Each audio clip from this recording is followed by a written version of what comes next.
Coming up next on Rugby Wrap-Up, Matt McCarthy and Steve Lewis on Major League Rugby Year 2 Pros and Cons. Rugby Wrap-Up brought to you in part by Irish Rugby Tours, The Balanced Palate, Nutrition for Peak Performance, AFIA Sports Training Group, and the Pig and Whistle on West 36th Street.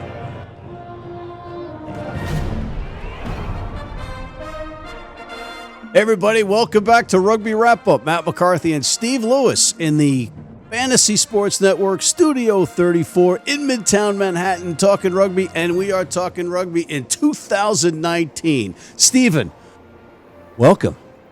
Good afternoon, Matthew. Great to see you again. Great to be back. Been since last year since I've seen you, as cheesy as that is. Cheesy as that is, indeed. Yeah, all right. So, Steve, big year ahead of us.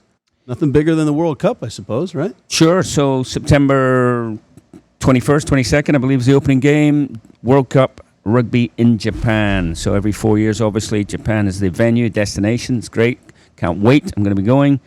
USA obviously qualified early. So that's the big target at the end of the year for Gary Gold and his squad and for all things American rugby. So that's probably the premier or the biggest thing happening this year. Yeah. And, you've got rumblings overseas about the premiership. You've got whether it's going to be purchased by the owners from the RFU, and you've got Twiggy Forrest doing his rapid rugby. But we also have big story right here on American soil, year 2. So we have a first in that it's a second season of professional rugby in the United States. That's correct. Sophomore year, right? Is that the phrase? So Major League Rugby is kicking off on the 26th here in a couple of weeks' time. And so what's new this year? It's really expansion. Last year was 7 teams, sorry. It was won by Seattle in the final against Glendale. They upset the sort of regular season form there. This year, the big thing is the addition of 2 new teams. And those teams are Toronto and New York. That's right. Last year at this time, we were cautiously giddy about the second iteration of professional rugby on our soil. We were a lot of us were wrong picking Glendale, who had but one loss during the regular season in that final. Seattle they were having fisticuffs around the water cooler. They had no coach, and yet they rallied and they won in a convincing fashion in that final in San Diego. So now those 7 teams are still intact as of this recording, and that's a good sign. Yeah, so league needs to grow. New York specifically and Toronto as well are both big markets, and they're both big East Coast markets, which is very important for the credibility of the league to be considered a national league. So the addition of those this year, and then you flesh out the East Coast again in 2020 with New England Free Jacks, a DC team, and an Atlanta team. So now you're going to have a 12 team, which is a viable, credible national league in most of the major marketplaces, a couple of obvious exceptions. All right, so we got, 16 regular season games, which seems like a long season in this climate where there's not a lot of high-caliber players. I'm not taking away from the players. I'm just saying a lot of matches. Yeah, for rugby in this country, that's a long season, and so that will put inevitably some strains on the playing groups in terms of quality and quantity, right? You're going to need 30, 35, 38 players to get through 16 games. And we have that spell during the ARCs where you're going to need players. There's going to be attrition due to injury, but call to the national teams. Absolutely. So the ARC runs right smack bang in the middle of MLR. So it'll go for about 6-7 weeks. So you're going to have 25 or so players away with the national team, and obviously some with Canadian team as well. Right. And actually Uruguay and Chile now have players in the MLR. So all the MLR teams are going to be affected, and it'll be interesting to see which teams manage that, who's actually thought about it pre-season in terms of covering players that they know will be missing. So that's going to be an interesting facet of this, and it's going to be another strain on the coaching staff and, say, GMs for each team. Yeah, and we'll get to the rosters more next week because, quite frankly, they're not 100% set right now, and why speculate when we can go into it in more depth? But like a team like Austin, they're going to have to bring in some players. You got Utah, not a lot of change there. some things are the same, and some things haven't changed a lot. You know what I mean? It's kind of, is that good or bad? Yeah, I think change is good, right? Growth is good. From a competition perspective, change is good because you want different teams challenging, you want different teams coming through, and it's important that in a fledgling league, when you're trying to create a team in any city or town, that you have some success. You know, there's nothing succeeds like success, right? In terms of getting people through the gate, getting a buzz, media.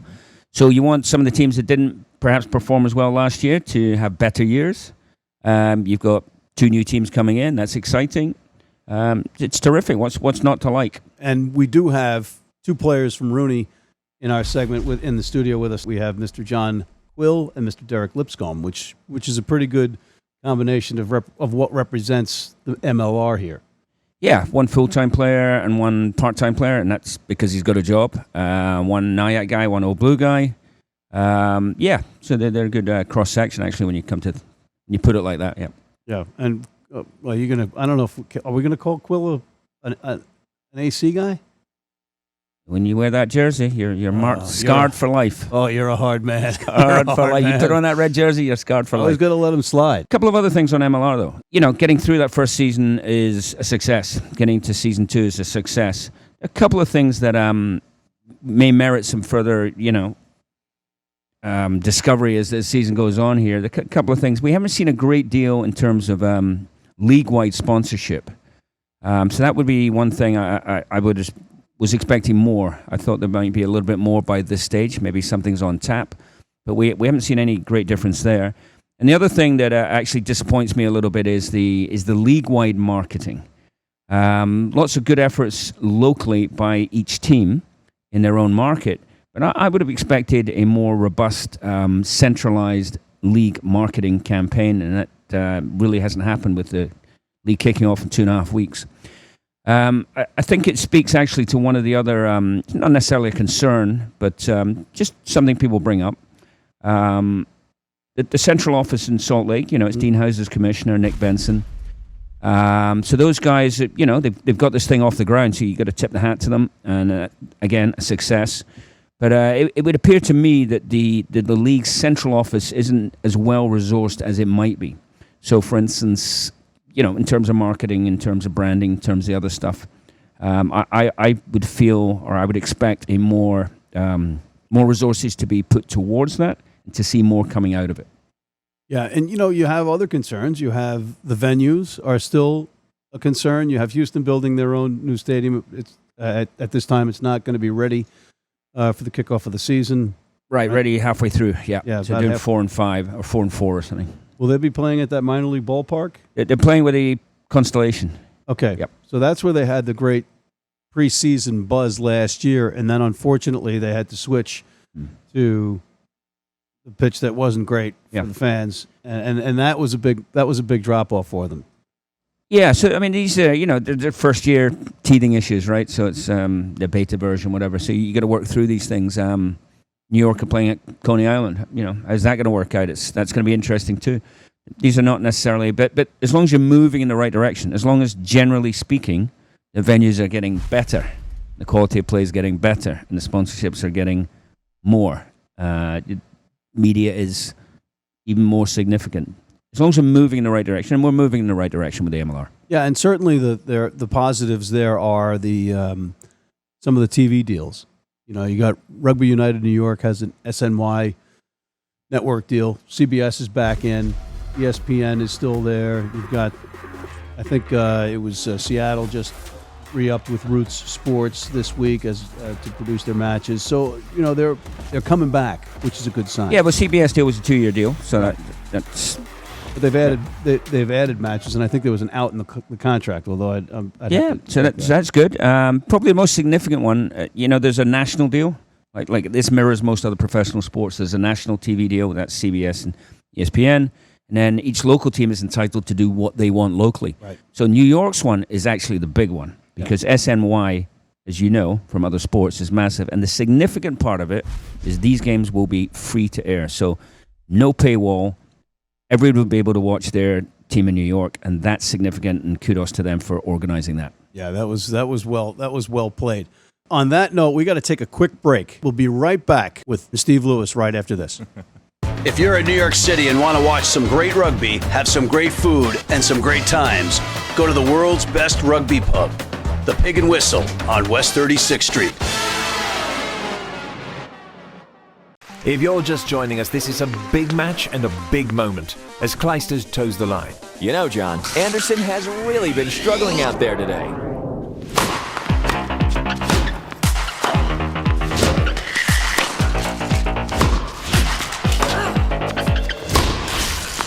Huge mistake as Clijsters clinches another title. Don't let your nutrition get in the way. USANA, the official multivitamin of the WTA. And we are back. Some concerns that I've been talking to some people about. Cap skirting, perhaps. Yeah, actually, that brings us back to some of the things that are different. So the salary cap purportedly has gone up from 350,000 to 450,000. The number of foreigners allowed has gone up from 5 per team to 10. Interestingly, Canadians are not considered foreigners for the purposes of that of this league, although the IRS consider them and Homeland Security consider them foreigners, and visa-wise they're foreigners. But so those are two things there that have changed slightly. Interestingly, player coaches are not within the salary cap. So, for instance, there's been some discussion. Certain teams. You mean their coach's salary is separate from the cap? No. What I mean is you could have a player coach, so you could bring in Ben Foden to New York, and whatever he is paid does not count against the salary cap because he's a player coach, not a player. Similarly in Houston and similarly in other places. Seattle. Guys are designated as player coaches. That doesn't count against the cap. So that's one way.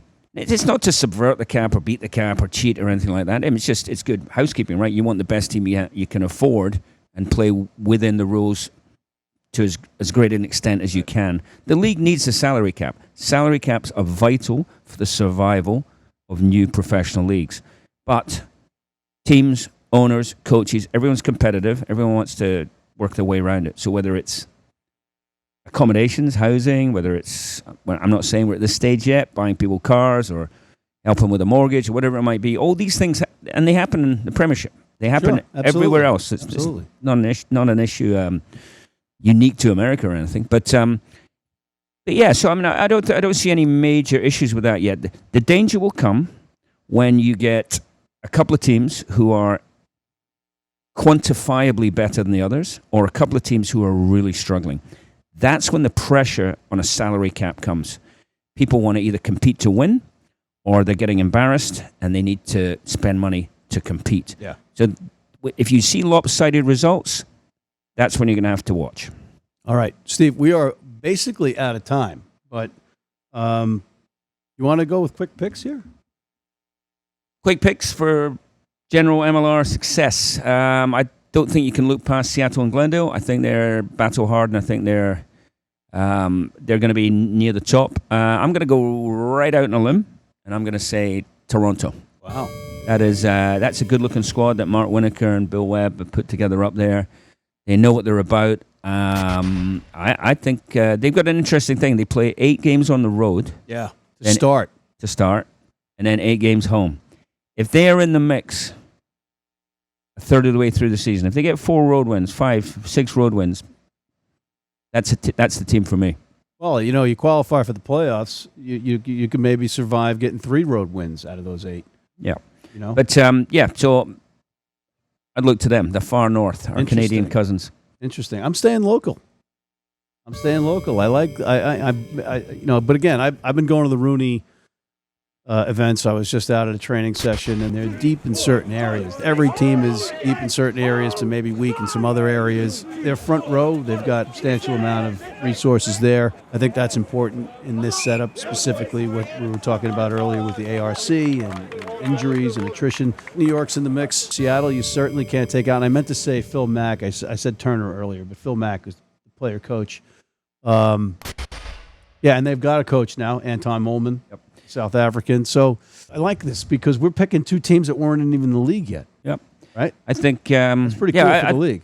I think top 4 for New York. On the flip side, on the other end of the ladder, without having seen the full rosters, I think Austin and I think Utah will struggle. Yeah. And Houston, there's pressure on Houston now, right? They're going to have that new stadium.